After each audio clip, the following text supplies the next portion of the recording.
They told us it was harmless, just another collectible. A trinket for shelves, a plush for desks, something soft and silly you could pick up for the price of a meal. But harmless things rarely cause meltdowns in stores, fights on sidewalks, or secret trading rooms and basements. Harmless things don't keep people awake at night, wondering if the next box they open will finally make them whole. Harmless things don't ruin bank accounts, and yet this one did. It didn't start as an empire, it started in the shadows of a dying shop, a cramped DVD rental store in Beijing with flickering lights and more dust than customers. A man named Wang Ning sat behind the counter, watching people wander past his empty aisles. He wasn't an artist, he wasn't a designer, but he was a student of human weakness. He noticed something others missed, that people weren't drawn to certainty, they were addicted to possibility. And one accidental trip to Hong Kong lit the fuse. He saw crowds clawing over tiny sealed boxes, their eyes wide not because of what was inside, but because they didn't know what was inside.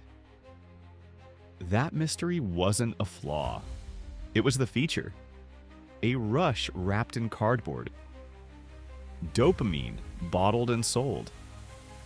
When Ning launched PopMart, it didn't look like much. Bright vending machines filled with blind boxes stood quietly in malls. At first, nobody realized these weren't just toys, they were experiments. You slide in your money, grab your mystery, tear it open. Common figurine? Try again. Rare edition? Jackpot. One more spin, one more swipe, one more hit. People thought they were playing. In reality, they were being played. But toys alone don't make empires. Characters make empires.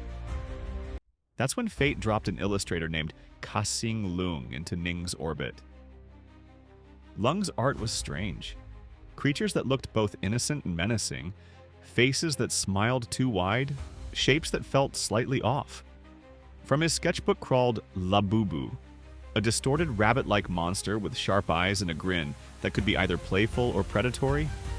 No cartoon series, no backstory, no voice, just vibes. That emptiness was the trick. Labubu became a mirror. You poured in your emotions, your loneliness, your hunger, your dreams, and the creature reflected them back at you. Suddenly, Labubu wasn't just a character. Labubu was anything you needed it to be. And then the storm hit. Labubu leapt from vending machines to Instagram feeds, from keychains to fashion shows. A grotesque goblin rabbit sitting next to $1,000 handbags at runways in Paris. People cried when they missed a release.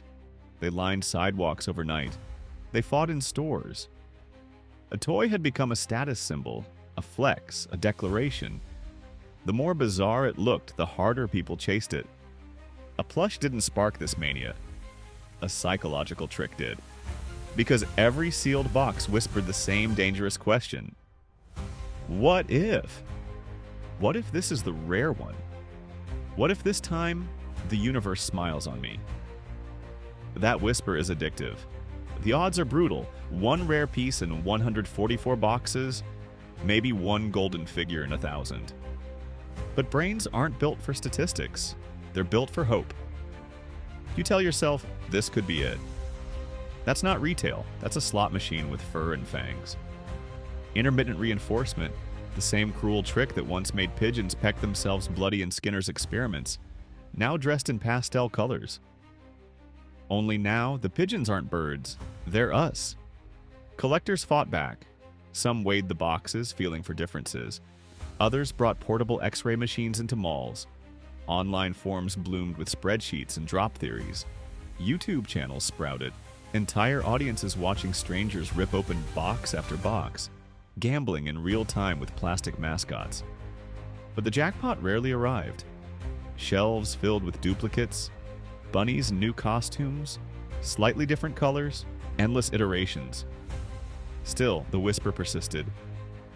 Maybe the next one. It never ended. The buyers weren't collecting Labubu anymore. Labubu was collecting them, and then came the mutation. At some point, it stopped being a hobby.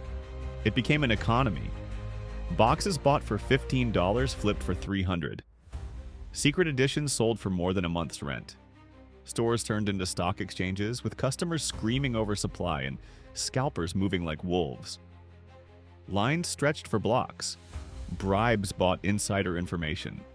Proxy buyers skirted per-person limits. It wasn't play. It was warfare for cardboard boxes, and the counterfeits swarmed in like locusts.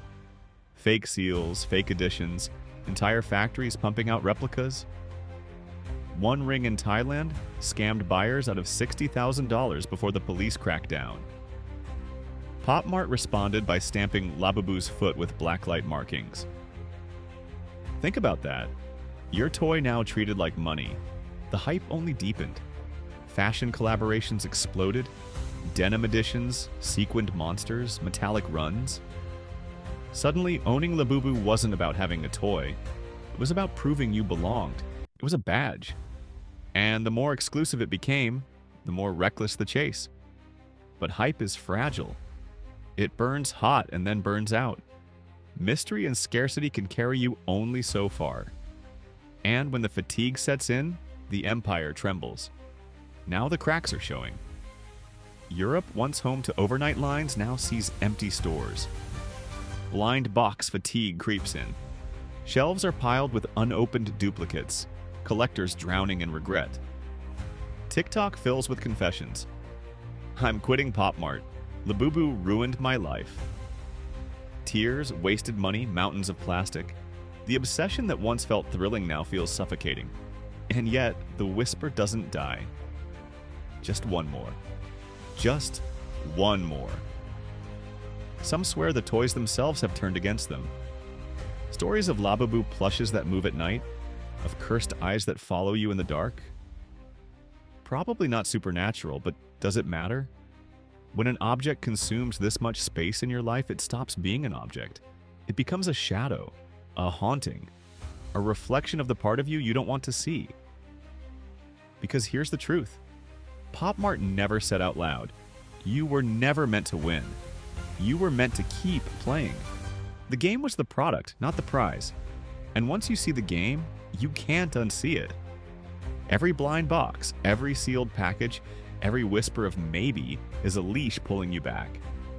And the monster isn't Labubu. The monster is the hunger inside you that keeps reaching. This is bigger than one toy. Sneaker drops, trading cards, digital loot crates. It's the same loop repackaged, the same lever pulled. The next one will make you whole. The next one will finally give you what you crave. But the next one never does. The shelves fill, the high fades, the money vanishes, and you're left with a smiling creature that doesn't smile back. That's when it hits you. The toy didn't change. You did. The monster was never in the box. It was always in the mirror.